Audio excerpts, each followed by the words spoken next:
Nah, kalau beliau ingin menjadi orang terkaya di dunia, menggeser Bernard Arnault, pemilik LV, maka paling mungkin dia akan menggerakkan dua saham utamanya yang memiliki bobot terbesar. Be phenomenal every day.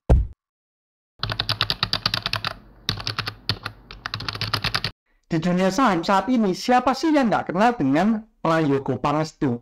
Orang yang berhasil menggeser posisi Hartono bersaudara, pemilik Jarum dan Bank BCA, sebagai orang terkaya di Indonesia menurut majalah Forbes. Bayangkan, Pak Prayogo Pangestu dilansir dari Forbes ya, tahun 2024 April ini, kekayaannya mencapai 63 miliar dolar. Kalau kita kalikan kurs saat ini sekitar 16 ribuan ya, berarti dia mempunyai kekayaan sekitar 1000 triliun ya. Hartono bersaudara kekayaannya hanya sekitar 49 miliar dolar. Nah, yang menarik, Pak Prayogo Pangestu ini ternyata sangat dicintai oleh trader-trader Indonesia ya. Bagaimana tidak, harga saham-saham perusahaannya itu semuanya itu terbantu dengan ya. Bahkan para trader pun memberikan indeks khusus ya, yaitu IHPP, indeks harga Prayogo Pangestu. Pak Prayogo pun diberi julukan yaitu Prajogot.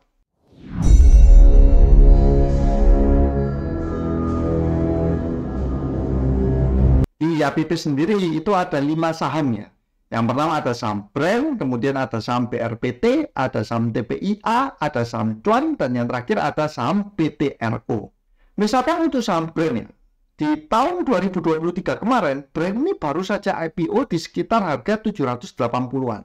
Tapi sekarang harga sahamnya itu sudah mencapai 10.000 lebih ya. Otomatis dengan harga saham yang naik signifikan ini membuat market cap dari Brand itu mencapai 1.400 triliun. Nah, kalau ada teman-teman yang dulu ikut IPO Brand ya dari awal dan sampai sekarang ini masih belum melepas, maka teman-teman akan floating profit itu sekitar 1.200% ya. Itu nggak sampai 1 tahun. Nah, saham IHPP yang lain yaitu saham Cuan, sama dia tahun 2023 itu IPO. Waktu IPO itu sekitar 220-an ya harganya. Dan sekarang harganya itu sudah mencapai 8 ribuan per lembar saham. Nah, otomatis market cap-nya pun sekarang juga menyentuh angka 93 triliun. Dua saham Prayogo yang lainnya pun, BRPT dan TPIA, juga punya market cap yang cukup besar. BRPT itu market cap-nya ada sekitar 117 triliun, sedangkan TPIA market cap-nya ada sekitar 790 triliun. Sedangkan untuk PTRO market cap-nya tidak terlalu besar ya, itu tidak sampai 10 triliun. Tapi secara keseluruhan, kalau di total ya, kelima saham IHPP ini itu memiliki market cap sekitar 2.400 triliun. Padahal IHSG sendiri itu total dari IHSG itu market cap-nya itu ada sekitar 12 ribuan triliun. Berarti market cap-nya IHPP itu sudah setara kurang lebih 20% sendiri ya dari market cap-nya IHSG.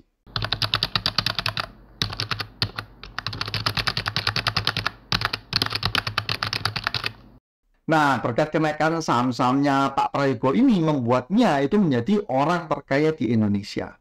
Tapi jujur ya, menurut saya pribadi, status orang terkaya ini itu masih debatable. Jadi tidak bisa dijadikan acuan. Belum tentu Pak Prayogo ini secara aslinya itu lebih kaya daripada Hartono bersaudara. Loh, kenapa bisa begitu? Teman-teman jangan lupa bahwa semua angka-angka yang tadi ditampilkan market cap itu hanya bersifat floating. Jadi belum direalisasikan ataupun belum dijual. Kalau Pak Prayogo ingin mencairkan atau menjual saham-sahamnya, itu tidak semudah dengan Hartono bersaudara jika ingin menjual saham Bank BCA. Contoh, let's say saham Brand. Kita lihat saham Brand ini harganya sekitar 10 ribuan lebih ya. Dan total volume buy-nya itu ada 12 ribuan lot. Nah, kalau misalnya ya Pak Prayogo ingin mengguyur saham Brand, dijual, dihajar kiri semua, maka nilai volume transaksinya hanya 12.000 lot dikalikan dengan 10 ribuan per lembar sahamnya, itu sekitar 13 miliar saja. Nah, bagaimana kalau misalkan Pak Prayogo ingin menjual triliunan saham yang dimilikinya di saham Brand? Tentu bisa membuat saham Brand ini ARB berjilid-jilid. Berbeda dengan BCA, di mana kalau kita lihat saham BCA ini sekitar 9 ribuan kan. Dan total bidnya itu ada sekitar 260 ribuan lot ya. Nah, kalau misalkan dihajar kiri semua, maka menghasilkan nilai volume transaksi itu sudah mencapai 230 M. Itu sudah jauh lebih besar daripada si Brent tadi yang dimana cuma sekitar 13 M saja. Bagi investor-investor besar maupun bagi para fund manager yang besar ya, tentu membeli saham Bank BCA kalau misalkan koreksi itu akan jauh lebih nyaman mereka, jauh lebih confident ya, jauh lebih yakin dibandingkan dengan membeli sahamnya Pak Prayogo ya, yang sebenarnya kalau kita bilang secara valuasi juga sudah sangat over. Posisi publik di saham-sahamnya IHPP ini sendiri, di sahamnya Pak Prayogo itu sangat amat kecil ya. Karena posisi publiknya kecil, maka likuiditasnya juga kecil. Karena likuiditasnya kecil, maka hal ini memungkinkan para pihak-pihak yang memegang secara mayoritas untuk memainkan pergerakan dari harga sahamnya. Nah, saya ambil contoh misalkan saham Brent ya. Ketika IPO, Brent ini porsi publiknya kan hanya 3% saja. Pada tahun 2023, jumlah pemegang saham Brent ini sempat mencapai 28 ribuan shareholders ya. Pada tahun 2024, terutama di bulan April, jumlah shareholder atau pemegang saham dari Brent ini berkurang banyak ya, tinggal 11 ribuan saja. Namun kalau kita lihat dari berbagai platform saham, porsi publik dari saham Brent ini masih tercatat sekitar 11%-an ya. Nah, kalau kita nggak jeli, ternyata dari 11% publik itu, kalau kita bedah lebih lanjut ya, ternyata saham Brent ini 97%-nya dimiliki hanya oleh 9 shareholder. Ini adalah 9 top shareholder dari Brent ya.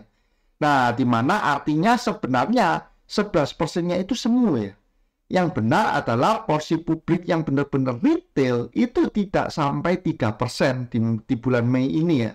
Hanya sekitar 2,9% saja.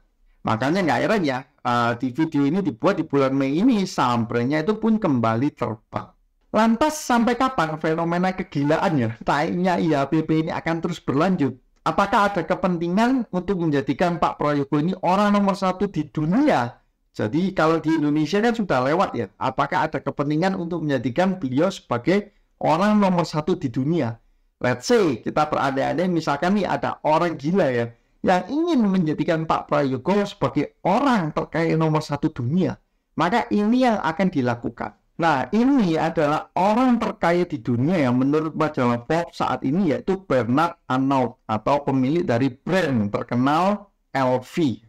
Dengan kekayaan mencapai 213 miliar dolar. Kalau dikalikan 16 ribuan, berarti kekayaannya Pak Bernard ini mencapai 3.400 triliun. Nah, Prayogo Pangestu sendiri memiliki IHPP, ada 5 saham di dalamnya, di mana BRPT itu 71,19% dimiliki oleh atas nama pribadi langsung ya, Pak Prayogo Pangestu. Dengan market cap sekitar 112 triliun, berarti net value Pak Prayogo Pangestu di BRPT itu adalah 71,19% dikalikan 112 triliun, artinya 84 triliun. Untuk saham Brent, Pak Prayogo memiliki 64,6% lewat saham BRPT. Dengan market cap-nya 1.460 triliun, berarti untuk menghitung value-nya itu adalah 64,6 ini dikalikan 1.468 triliun, dikalikan lagi kepemilikan 71,19%. Menjadi 675 triliun. Berikutnya ada TPIA 34,63% kepemilikan melalui BRPT dan 5% melalui nama pribadi Prayogo Pangestu ya. Market cap-nya 785 miliar, maka nilai value-nya 34,6 BRPT ditambahkan dengan 5% direct ya atas nama pribadi menjadi 230 triliun. Cuan dia punya 85% atas nama pribadi langsung ya 90,7 triliun dengan net value 77 triliun ya.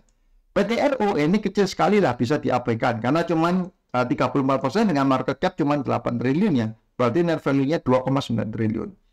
Nah, total net value saat ini Pak Prayogo itu ada di sekitar 1073 triliun.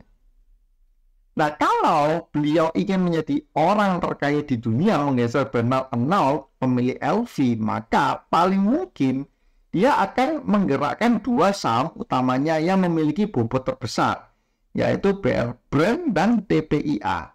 Nah, ini saya berandai-andai ya, misalkan nih Brent naik 4 kali lipat lagi, market cap-nya menjadi 5,8 triliun, maka net value-nya untuk Brent menjadi 2,7 triliun, dan TPIA kalau naik 3,5 kali, market cap-nya 2.700 triliun, maka net value-nya menjadi 816 triliun.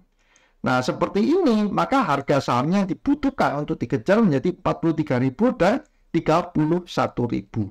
Loh, kok kenapa nggak naikkan yang lain, cuan PTRO atau BRPT? Ya mungkin itu akan menjadi efek domino ya. Mungkin akan yang lain ini ikut terdongkrak. Tapi kalau fokusnya menaikkan yang kecil-kecil, yang cuan BRPT, maka secara nilainya itu tidak akan terlalu berdampak signifikan dibandingkan kalau menaikkan yang bobot terbesarnya di brand dan TPIA. Nah, kita sebagai retail itu sebaiknya jangan keblinger ya dengan aksi penggorengan saham di IHPP ini. Kita harus sadar diri, kalau kita berusaha ikut di arena permainan besar ini, resiko kita juga akan sangat besar ya.